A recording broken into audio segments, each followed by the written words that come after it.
พี่น้องมาเยี่ยมบ่อ้าวนี่มินบ่ปะติมปะติมเจ้าก็บ่ให้เอาเงินเติมบัตรให้เขาแล้วบัตรที่เขาเอ็ดให้ได้เลย นี่เด้เติมบัตรแล้วเด้นี่รู้ว่าสิเอาบัตรเก่าหมด บ่แล้วเขาก็ ปิ้ง จะได้บัตร ไก่กับปิ้งตับมะพร้าว แล้วว่านี่จะเบิดแล้วจะก็เติม ปูนเขียวยัง2 4 6 6 สอบพี่น้องเนาะกับปูนแดงพี่น้องเอ้ยปูนแดงยังสอบครึ่ง สบายบ่ โดยเป็นไอหวานนี่ไอผดไอธรรมดานี่แหละบ่แล้วพอว่าตอนเด็กพอว่าเจ็บคอเจ็บฮอดเอิกบัดนี้เจ็บลงฮอดเอิกไอแห้งก็บ่ได้ อันนี้อ่ะ อะไรคือคอยบ่ เอาแต่ห้องน้ำได้ก่อนบ่ก็ยัน ก็คือกันก็ไปแล้ว ยันว่ายันปูนบ่พอยันว่ากอแต่ห้องน้ำก่อน พอสิทำเล็กคิดซอย เพื่อเทขอกเทคานยังอีกเด้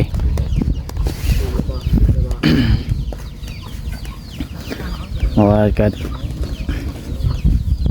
ยังมาใส่ก็ได้เสร็จหาถามทางไอเตียงแล้วพี่น้องเพิ่นว่าเฮ็ดแบบนั้นก็ได้เพิ่นว่ากอแต่ทางห้องน้ำก่อนเพิ่นว่าพี่น้องเอ้ย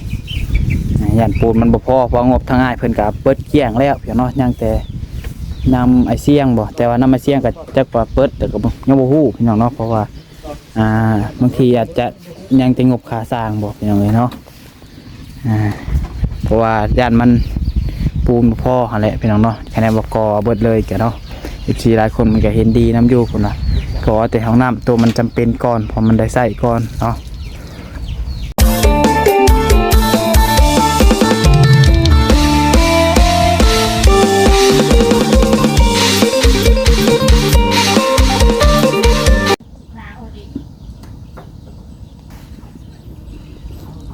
เปิดภาพขึ้นมาพี่น้องเนาะก็อยู่ทางบ้านทางเรือนของลุงอาจเพิ่นอีกคือเก่าพี่น้องเนาะเธอรถเผานิวชาแนลพี่น้องเนาะเป็นเข้ามาก่อนน้องปัดไส้มื้อนี้เนาะพอดีว่าน้องปัดไส้เข้ามาก็เที่ยงแล้วมื้อนี้พี่น้องพอดีว่าบ่สบายพี่น้องเนาะเท่าเกือบบ่รอดเมื่อคืนพี่น้องเอ้ยเจ็บคอไอและเจ็บคอพี่น้องเนาะ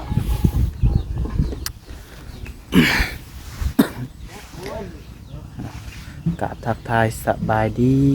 สวัสดีพ่อแม่พี่น้องสบายดีป้าลุงแล้วก็ FC กันเบิดสุขสุคนสุมองสุบอนว่าสิอยู่ฝั่งลาวฝั่งไทยหรือว่าอยู่ทางต่างประเทศเพียงเนาะกันยินดีต้อนรับเข้าสู่ช่อง YouTube น้องพัดใจชาแนลอีกแล้วพี่น้องเอ้ยโอ้ยพี่น้องพบพ่อกันกับน้องพัดใจมันรอบเที่ยงพี่น้องเนาะป้าพี่น้องเนาะพอดีว่ามาสวยไปกินข้าวอยู่ห้านพี่น้องก็ตื่นสวยแน่มื้อนี้พี่น้องเนาะเพราะว่าสบายพี่น้องเมื่อคืนนี้เริ่มไออยู่เมื่อคืนเมื่อวานนี่ฟังช่วง3-4 โมงเลยแรงนี่แหละไอที่แรกอะไอธรรมดาแหละพี่น้องเนาะแล้วผลไอแห้งขึ้นเลิกมาเมื่อคืนนี่เพราะว่าเจ็บพี่น้องเจ็บคอเจ็บเอิกพี่น้องเลยจนเกือบจักสิไหวบ่ไหวนี่พี่น้องเนาะกะมื้อเช้านี้ก็ไปให้ทางแพทย์หมอเพิ่นจัดยาให้พี่น้องเนาะก็ให้เพิ่นจัดมา3แบบพี่น้องเนาะก็บ่ฮู้ว่ายาหยังเพิ่นบอกอาการเพิ่นไปแล้วเพิ่นจัดมาให้พี่น้องเนาะเดี๋ยวนี้ก็กินเข้าไปแล้วพี่น้องเนาะแนวละเม็ดค่ายามื้อเช้านี้ก็80,000พี่น้องเนาะโอ้ว่ะ3อย่างนี่ก็แพงตัวพี่น้องเอ้ยเท่าพี่น้องจังใดกันเนาะ สิพาให้พี่น้องไปเบิ่งไปชมทางบ้านทางเงินของลุงอาเพื่อนเราพี่น้องเนาะจังใดก็ไปเบิ่งนำกันเด้อพี่น้องเด้อไป นี่ก็นำยาพี่น้องนำลายสารพิษเนาะ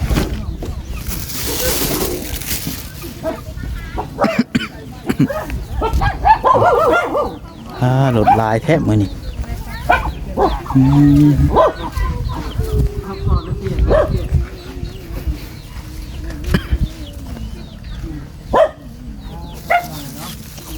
ไล่มาแล้วพี่น้องพี่น้องเอ้ยพามาเบิ่งโอ้ ยังบ่จีดคือขึ้นสูงแท้น่ะนั่งสูงแท้มื้อนี้โธ่เห็นผู้สาวเลยนั่งแอกอยู่สูงแท้น่ะได้มาบ่ โดยหาก็เข้ามามื้อนี้ ตื่นสวยเนาะ แม่นมื้อนี้ตื่นสวยมื้อนี้ยอมรับว่าตื่นสวยมื้อนี้พี่น้องเนาะบ่สบายโธ่สามมื้อขึ้นโคงเริ่มก่อนนำแล้วพี่น้องเนาะ ก็เป็นบ่ประตูนี้ บ่นิวก่อเองเลยเจ้าเนาะ สั่งสาเนาะ ก่อนเลย สบายดีเด้อลุงงานเด้อ สบายดีเด้อบ่ใช่ ว่าอยู่เชิงอยู่ ก่อเป็นเนาะเจ้าเนาะ จักแล้วครั้งแรกครั้งที่สอง ข่อยหัดบ่เป็นได้ข่อย เป็นบ่ บ่เคยก่อผสมปูนนี่พอเป็นอยู่ผสมปูนทางนี้เป็นยังไง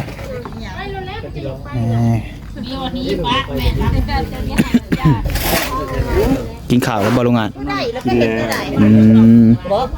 เจ้ามาถ้าจะเปลี่ยนด้านข้างมันเนาะ ทางนี้ เด้เห็นบ่ไอ้แป้ว บ่ได้อะเนาะ ได้เห็นบ่ได้ไม่ให้เขาเห็นให้ พี่น้องมาเยี่ยมบ่ อ้าวมีเงินบ่ประติมประติมเจ้าก็บ่ให้เอาเงินเติมบัตรให้เขาแล้วบัตรที่เขาเอ็ดให้ได้เลย นี่เด้เติมกันหมดแล้วเด้นี่รู้ว่าสิเอาบัตรเก่าหมด บ่แล้วเขา มา ก็ ปิ้ง จะได้บัตร ไก่กับปิ้งตับมะพร้าว แล้วแม่นี่จะเบิดแล้วเจ้าก็เติมจะมาไปเปลี่ยนบนด้านข้างมัน โอ้ แล้วเจ้าเห็น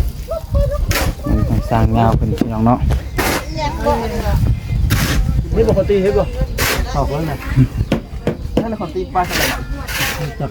มื้อที่3ของการขึ้นโค้งเนาะมื้อที่3นี่แม่นบ่3มื้อนี่แม่นบ่ขึ้นโค้ง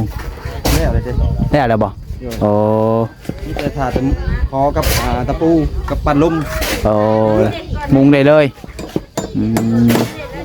ถือว่าขึ้นโค้งนี่แล้วเรียบร้อยเนาะ แม่ แล้วแต่บ้านนี่ถูกบ่ แม่ ได้มาจับเดียว พออีกเศษหนึ่ง ยังบ่ได้ปัดตาจำได้ ไม่18บ่พอเศษหนึ่ง โอ้ เดี๋ยวมาตัวนี้ ยังบ่ได้ปัดตาเอาได้ ขอโทษขออภัยพี่น้องเอ้ยโอ้อายเห็นเจ็บอายเห็นเจ็บเอิกพี่น้องเอ้ย เฮ็ดเรียกนวด เอา แล้ว ขับไปตุ๊กในบ้านดิเนาขับตัว มานิ้วเพิ่นกอด เชื่อไอ้เตยกับป้ามันบ่ได้ขีดเลย เองเลยพี่น้องเนาะซอยสร้างเลย ปลาตัวนี้เฮ้ยมัดกล้องแล้วติดเองเลยแหละ จ้าโทษผู้สาวคือลายแทบมื้อนี้เนาะ เมียสร้างเบิด เนี่ยสร้างบ่ก็ได้ว่าผู้สาวมาติดสิไร เมียผู้เสื้อแดงกับเมียผู้บ่าวงอนงามนี้ ผู้ใดเมียเจ้า โอ้เมียข่อยบ่ได้มา เอ้าเขาว่าเมียสร้างเบิดว่ะก็ได้ว่าเมียสร้างมาเอาน้ำเบิด ว่าแม่นเนาะ เขาว่าเมียสร้างเบิดว่ะ เมียสร้างเบิดบ่ เมียสั่งหมดแล้วเหลือแต่เมียเขา เมียสร้างเบิดแล้วยังบ่ตัวเมียเขาบ่ ก็จะบอกว่าเดียวได้บ่มาจีบเป็นบ่มาจีบแล้วสิหิวบ่มาจีบมาหิวปูนซอยพี่น้องเนาะมื้อนี้ก็ได้ เป็นกล้ามเป็นกึ่งได้เนาะ มาจีบซอยไทยนี่คือว่าที่นั่น สิก่อเอาแต่ห้องน้ำก่อนบ่อยเพื่อก่อเบิดเลย ลูกบ่บ่บอกให้ลูกบ่ลงนั่นนี่ โอ้ยแต่ที่ป้าไปหันแล้วกันไว้ เด้อ บ่อยากลงเลย ผมก็บ่ได้ไว้แล้วมันก็จะเฮิงเลยเอามาสร้างมาก่ออันนั้นมาหามาก่อเองบ่ นี่เฮ็ดเวียกง่วน เฮ้ยแล้วหัวหน้าเขาเป็นสร้าง หัวนึงหัวหน้ามันใช่อยู่บ้านนี้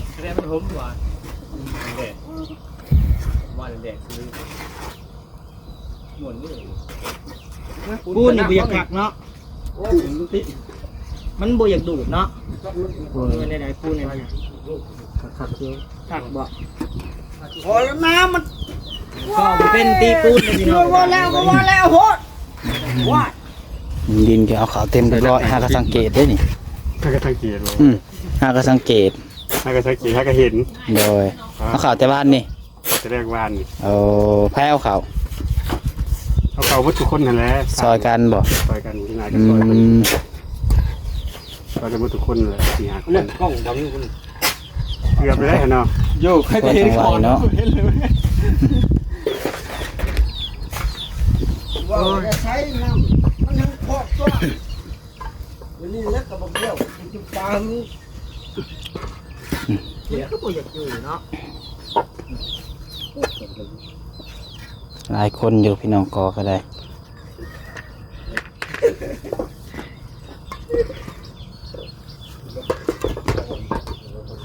แล้วแม่ลูกงาดโชดซีมือฮะ แต่ว่านะ โอ้ยญาติแมงกันเลยปล่อยโรงงานอยู่ไปสิแหละดีแล้ว อืม ญาติตำแหน่งมือเป็นที่5 อืม สังลีอยู่ที่ตาเกียวสมันมัน ว้าวนะ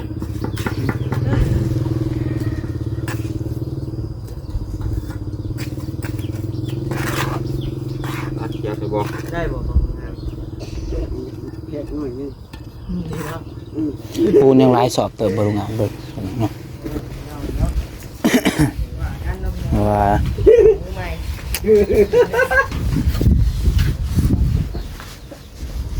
ปูนเขียว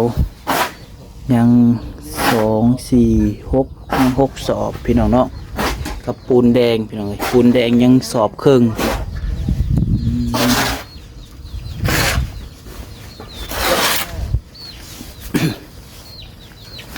ตอนว่านี่บ่มีใครออกมาเลยพากันใช้เอาหน้าดินใส่เสื้อมาใส่นี่เมื่อวาน เอา ไปขอน้ำในห้องเมื่อวานนี่ว่าใส่เอารอดแล้ววะ ออกมายุออกมาผดคำในแล้ววันนี้ผู้ดีอันถามทางสร้างเสื้อแดงเพิ่นว่าเลิกแล้วว่ะผู้ดีกลับเมื่อคืน เห็นหรือเจ้าอันเห็นหรือเจ้าตอนเจ้าออกมาเมื่อวานนี่ อืม ผู้ดีชนกันหน่อยนึงนะค่อยก็เข้าเงินผู้ดีเจ้าก็ออกมาเมื่อวาน อืมช่วงแรงๆอะไร แม่นแล้ว เออ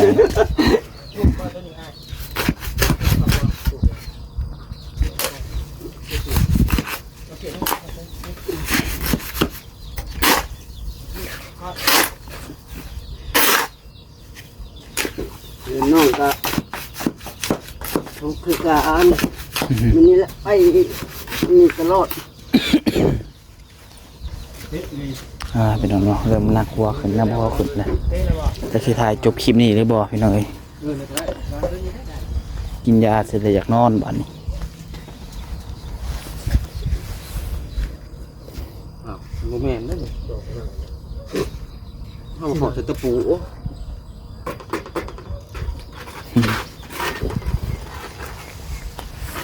เดี๋ยวเข่งไร ก็บ้านครั้งแรกพี่น้องเลยเนาะ บ้านชะบอห้องน้ กองน้ำพี่น้องเนาะบ่มันใส่ระบบเป็นเลยบ่ ำบ่เป็นก็บ่เคยเฮ็ดจังหน่อยอันมันสิเบี้ยลุงอาจสิหาจังหน่อยเนาะให้เฮ็ดบ่ลุงอาจ อย่าให้ได้ลุงอาจเลย เอาดูได้เอาดูได้ เดี๋ยวไป เราได้เราขนาดเราว่าจะให้แล้วไว้เราอ่ะ อืม มันจะเท่งมาอีกจังจะฆ่า ตามสบายนี่แหละโรงงานกับมันยืนคุ้มยืนเบิ่งซื่อ อืม ๆบ่เคยเห็นเป็นเฮ็ดจักเทื่อ อยู่ในกำลังใจเพิ่นเนาะ เคยอยู่เคยเห็นเป็นเฮ็ดอยู่ ไม่เห็นมันเคยเห็นก่อเอาหาลงมาหน่อย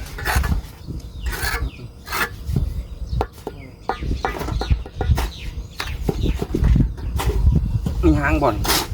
มีหางอยู่ เรื่องนี้ที่รุดเถียงมันเป็นยังบ่ รถกระจายเลยรถกระจายเฉลี่ยเพื่อพูดอีกเกี่ยวกับ เพิ่มขึ้นอันนี้ร้ายบ่ เพิ่มเลย โอ้ยบางมันงามพูดแล้วเด้อบ่ได้บ่ได้ อ๋อโทษบ่าวนิวดีนี่เนาะ จะปั๊มค่อยปั๊มเอาบัตรนี่ โอ้โทษโอ้เกิดเหตุการณ์บ่คาดคิดบาดนี้ เรียบร้อยพี่น้องเลยเนาะ โอ้ย เรียบร้อย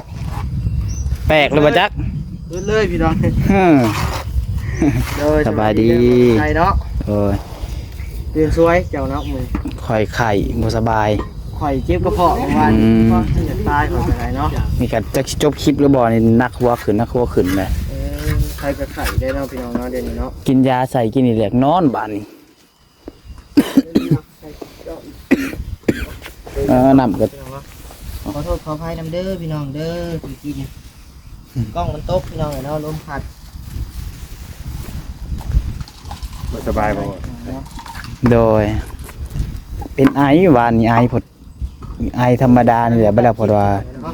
ตอนดึกเพราะว่าเจ็บคอเจ็บฮอดเอิกบัดนี้เจ็บลงฮอดเอิกไอแห้งก็บ่ได้ อันนี้อ่ะ อะไรคือคอยบ่ แม่น ไอ้เล็บยูบ่ได้ไอ้ ไอเลิฟยู เล็บยูบ่ได้ก็ค่อย โอ้ย ไอ้ค่อยแท็กซี่ แม่นไอขอแค่ซื้อๆนักหัวพร้อมเจ็บ มันตัวมา ปวด เรีย ไป น เบิดจนโต เปลี่ยนครับโอ้ยเวรเลยเดี๋ยวจะกิน ผลก็สิมาพอผลบัดเสร็จแล้ว เอาจอกไม่ได้หายกินเดี๋ยวเอาจอกไม่ได้หายกินเนี่ยหัวเป็นธรรมดาเอาจอกก็มาเรียนกินดินา หักนะดิ เว้ยดอกเก่าเจ็บจะคอยพูด ไว้ใจบ่ได้ได้แบบนี้ ไม่ เนาะ ได้บ่ได้ดอกไงตัวหนักบ่มีมาแทงทางหลังบ่เนาะฮะ 80 ตัวใด มาส่งรถยางว่าอย่างเงี้ยมันคือนานมากคือว่าปูนเหรอวะมันอมอะไร มาตั้งเลยแล้วเฮ้ย มาแล้ว มาตั้งเลยแล้ว ก็เนี้ยขึ้นแล้วหนึ่งก็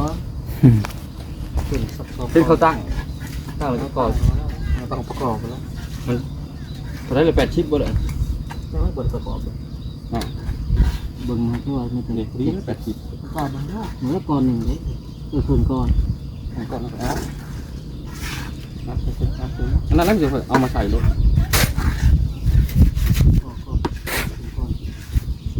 แต่คิวจะขอบ้านดีเด้บ้านมัน80บ้าน80 นี่นั่นห ต้ นึ่ อง งหม้อ มา เอามาเบิ่งดูนี่คือเอามาดู เดี๋ยวมันบ่ เนาะพี่น้องเนาะเพิ่นสิตั้งบานประตูบานนี้ใช่บ้องเยี่ยมบ่ลุงอาจ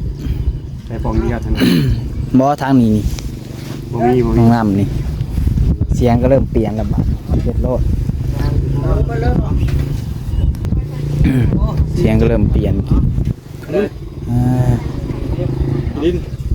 รถเหยียบเขาซื้อ บ่ได้รถเหยียบนะสวนเอา เฮ้ยรถถอยไปถอยมาเหรอวะ เป็นหยังก็ บ่ให้สวนเด้อบ ริส่วนที่นั่นนะรถ เด้ สวนสิห้อยกิโลที่สร้างอันนี้ รถข้างรถเด้มันย่อช่างอันนี้พรเขาก็อยู่นี่ผมรถนั่นบอก รถอันเขาอันนี้นะนี่มันยกอัน แนวนี้น่ะมันบ่แม่นห้อยรถอันนี้ใครเบิ่งจงใจ อืม ห้อยสวนกับห้อยสวน ตัวนี้ฮะอาจจะเป็นส่วนบอก จังหวะดูแล้วมันจะหลุดแล้ว ไผไปสวนเอาซะ ให้ไปช่วยเอา ว่าลุงอาจอยู่ใกล้ไผไปสวนลุงอาจ ห้อยรถที่ล้มนี่แหละ ห้อยรถก็ห้อยรถก็สิเคียงนะห้อยรถบ่แม่นสิมูห้อยรถก็ห้อยรถเนาะ เจ็ดคันบ่คาดคิดบ่มันงาม บ่ว่าความหมายของเพิ่นคือบ่ให้เพิ่นว่าบ่ให้สวนน้ำดินเพิ่นแม่นคนละเจ้าแล้วว่าทางนั้นนี่ แม่ ทางนั้นเจ้าหนึงทางนี้อีกเจ้าหนึงเนาะทางนี้นี่เพิ่นให้สวนเอาแม่นบ่ อันนี้ อ่าโดย โดยเนาะ อืม งานเลย ก็ได้อยู่แล้วเหตุการณ์คาดคิดเนาะ ผลก็พลอยลงมาแล้วผลก็ ก็ ได้ เดี๋ยวยุ่งวิกกันเลยวะ มันแล้วมันเตะทีนี้มันยุ่งก็มันกิน ก่อแต่ห้องน้ำได้ก่อนบ่ก็ยัน ก็คือกันก็ไปแล้ว ยันว่ายันปูนบ่พอยันว่าก่อแต่ห้องน้ำก่อน พอที่เราเป็นเล็กคิดสอน ก็น่าจะใส่ก็ได้บางงามมันยัง เพื่อเทขอกเทคานยังอีกเด้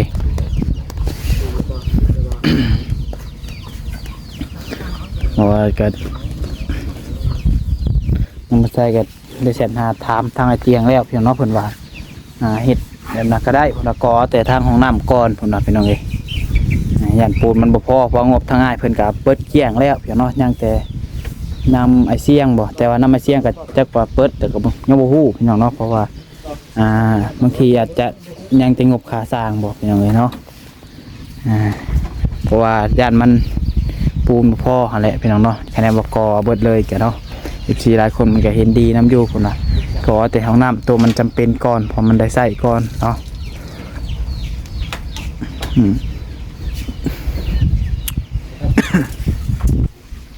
กำลังประกอบประตูพี่น้อง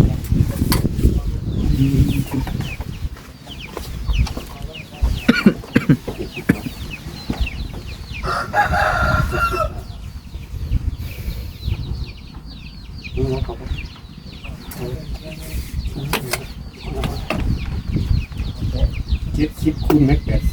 80 โอ้ของใหม่บ่นี่โอ้ถอยของใหม่เลยเนาะเกี่ยวก่อน ชื่อเท่าไรนี่ เข้าแซง 900,000โอ้ ปุ่มเขียวนี่คือปุ่มเขียวนี่กดเข้าก่อนเนาะยุ่งเข้ากันนะ ของมาบ่ใส่ โอ้ลุงอาจเราเป็นได้เนาะเราเคยใส่บ่ลุงอาจ ไม่ใช่อันนั้น เออ จะทำเฟอร์นิเจอร์มา โอ้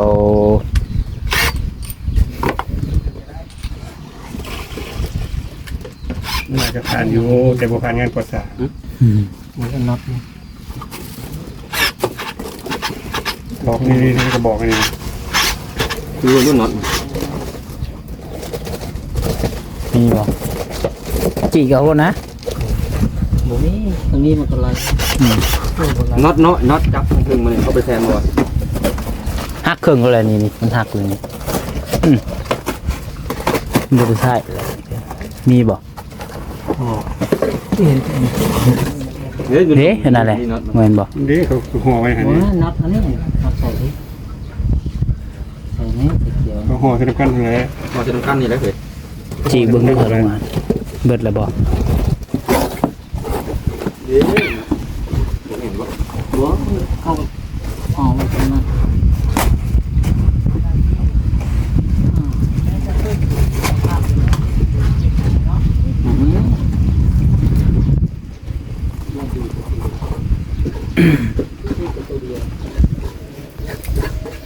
พี่น้องเนาะตอนนี้เพิ่นก็กำลังเริ่มก่อเป็นจังได๋เริ่มก่อตั้งบานประตูพี่น้องเนาะเอาโอเคซะพี่น้องคลิปนี้ก็คือสิประมาณนี้แหละเนาะคำมาอัปเดตให้พี่น้องเบิ่งทางบ้านทางเรือนของลุงอาจพี่น้องเอ้ยว่าตอนนี้น้องพัดใส่ก็เสียงคอยลงแล้วพี่น้องเอ้ยเนาะ เดี๋ยวสิเขามาอัปเดตให้พี่น้องเบิ่งใหม่อีกเทื่อนึงพี่น้องเอ้ยสำหรับคลิปนี้สิได้ขอลาไปก่อนพี่น้องขอบคุณ FC ทุกคนที่เข้ามาชมและติดตามช่องน้องพัดใส่นะพี่น้องเนาะ